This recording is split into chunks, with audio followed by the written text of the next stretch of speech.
volta com a discussão, hoje falando sobre planejamento familiar.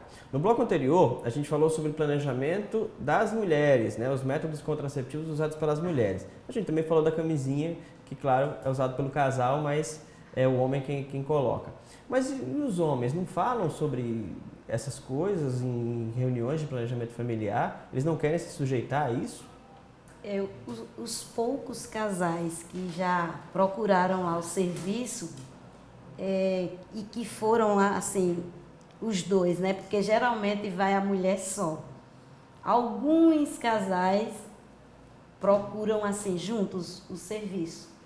Aí a gente sempre orienta no horário da palestra e diz, olha, o seu esposo não quer fazer a vasectomia porque é bem mais prático, o tempo também de recuperação é bem menor, é uma cirurgia mais fácil. A maioria, não, ela que faça isso, eu não quero nem saber desse negócio de vasectomia. Mas por que os homens A maioria fazem isso, né? Não sei se é medo ou acha que a virilidade dele vai diminuir, mas não tem nada a ver. Se ele procurar assistir uma palestra, ele vai perceber que é a coisa mais natural e simples do mundo. Realmente, não afeta nada. A presença masculina é mínima nos serviços de saúde. O homem realmente, né, para tudo. Não pega a responsabilidade para si também, né? Não. São raríssimos. Inclusive, ele tem direito a participar de tudo, do pré-natal, ele tem direito a acompanhar tudo, né? Assistir a palestra junto com ela, né? Mas, enfim, então, assim, eu acho que é muito cultural, né? Essa questão da virilidade, o homem, né, tem muito isso aguçado, assim. Então, é difícil mesmo o homem aderir, até como a gente já falou, a camisinha, né, que é uma coisa muito prática, muito importante.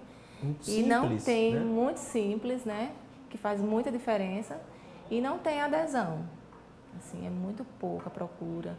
Tem muito dos adolescentes, né? Os adolescentes ainda, os homens, os meninos... Essa geração parece que está começando a clarear eles estão mais presentes, assim. Isso indica procurando que nas escolas estão trabalhando um pouco a questão do planejamento familiar e que precisa melhorar, né? Mas eu acredito que nas escolas se trata mais a questão de prevenção de doenças sexualmente transmissíveis do que planejamento aí familiar, entra um né? pouquinho nessa questão, porque tem que falar da camisinha, né? E aí entra a evitar a gravidez na adolescência. E se você trabalhasse no setor saúde, cuidando dessa questão, né, de como ela que é do pré-natal, ia perceber o tanto de mulheres jovens que chegam grávidas, 14, 13, 15 anos. Nossa, 16. são jovens demais. Exatamente. Muito jovem, e Assim, às vezes eu já atendi mulheres com 15 anos, já na segunda gravidez e de alto risco. Entendeu? Peraí, comecei com 15 anos, você imagina Já que ela teve com 13, com 14? 13, com 14 Exatamente. ela já teve o primeiro filho. Hoje Aí, a realidade é 15, essa, né? o As segundo. meninas, os adolescentes no geral, né, estão começando a vida sexual muito cedo, muito cedo. Então era importante que também começassem esse planejamento mais cedo. Se vai começar a vida sexual mais cedo, tem que ter a responsabilidade dessa vida sexual também. Exatamente. Né? E a gente não vê que cresce junto esse movimento, né? A gente que trabalha em maternidade, a gente se espanta. Menina de 12 anos, sabe, não cabe nem o barrigão, com uma criança dentro, um bebê, né? Uma criança gerando outra criança, né? 12 aninhos, magrinha assim, então choca a gente. Então, assim, era muito importante, né? Muito interessante que começassem também esse Conversar sobre isso planejamento. na escola, em casa. Isso, Eu acho assim porque que tem, precisa, né, métodos, assim, tem os métodos para adolescente. Tem a pílula específica, uma dosagem de hormônio menor, não é? Ah, não sabia disso. Isso, que não vai atrapalhar o crescimento dela. Então, e tem de graça, né? Tem de graça nas unidades de saúde da família.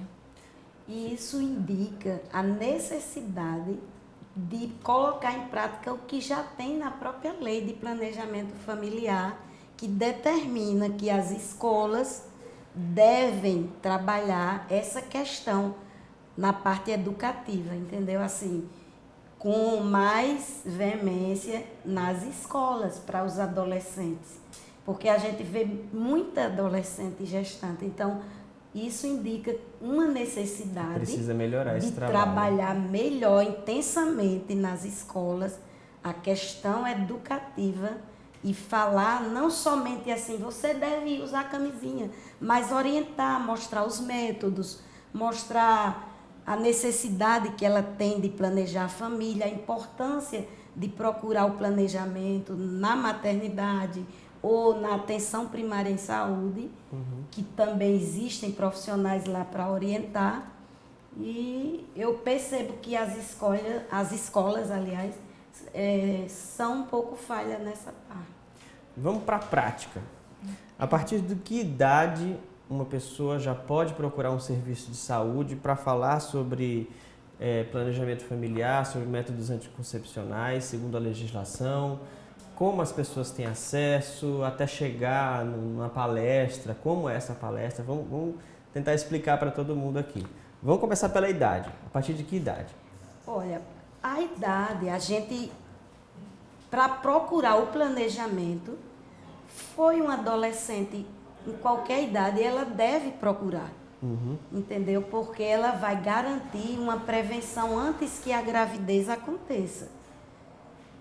Mas existem critérios, não para o planejamento em si, todos os já métodos, para ter acesso à informação. Para ter acesso à informação, basta ser adolescente.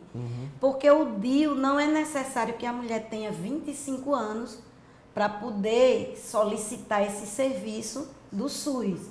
Basta que ela tenha um filho vivo, que ela pode colocar o DIU em qualquer idade. Se ela teve um filho só não pode colocar sem filho nenhum. Agora, qualquer adolescente, para usar um método anticoncepcional, uma camisinha, chegam mulheres jovens lá procurando camisinha, condom, aliás, que a camisinha já é o condom, né? Camisinha feminina também, né? Exato. E também procurando o DIU. Mas quando elas chegam sem filho, não pode colocar o DIU. Tem que ter pelo menos um filho. Mas aí quem chega sem filho pode pelo menos ter acesso aos métodos anticoncepcionais. Exatamente. Certo. E aí, por onde que elas começam? Elas já vão direto na maternidade, posto de saúde? Qual o primeiro contato que essas meninas, mulheres precisam ter? Como é que começa? Eu acredito que na atenção primária, entendeu? Em saúde, porque é onde a mulher tem um acesso mais fácil no seu bairro, procurar a enfermeira do PSF e pedir orientação, solicitar, se caso o PSF tiver disponível para oferecer os métodos que aquela jovem pode ter acesso. E tem, né? Todo bairro tem a sua unidade de saúde. Eu também trabalho em PSF. E a porta de entrada é o PSF, né? Que tem um vínculo com a família. Mas lá tem um ginecologista ou é um clínico geral que faz o Não, tem um clínico geral. encaminhamento? A gente tem o apoio do NASF, que o NASF tem um profissional ginecologista na equipe. Né? Os casos que a gente precisa de encaminhamento, né? Que não são resolvidos com a gente, com a enfermeira e com o médico, a gente faz o encaminhamento para a ginecologista e a gente faz aquele atendimento em conjunto, né? Em equipe. E vocês falaram de umas palestras, o tempo todo vocês falaram de uma Isso, palestra. Que principalmente palestra é essa? no PSF é trabalhado muito essa parte educativa, né? Essa parte de prevenção. Então, toda adolescente, desde que tenha aberto os olhos para isso, né? Que entenda e que queira e que tenha a intenção de iniciar, né? Que já tenha, geralmente ela já tem tido a sua menarca, que é a primeira menstruação, né? Então, é quando ela está pensando a iniciar a vida sexual ativa, então ela já deve procurar um profissional para se informar. Ela não pode procurar sozinha ou tem que ser com a família? Porque às vezes tem muitos adolescentes que, tem que ir com minha mãe, eu queria ter uma conversa só eu e o médico. Elas podem ser atendidas? Elas podem ser atendidas. Algumas procuram sem a mãe adolescente e muitas vezes a mãe não sabe.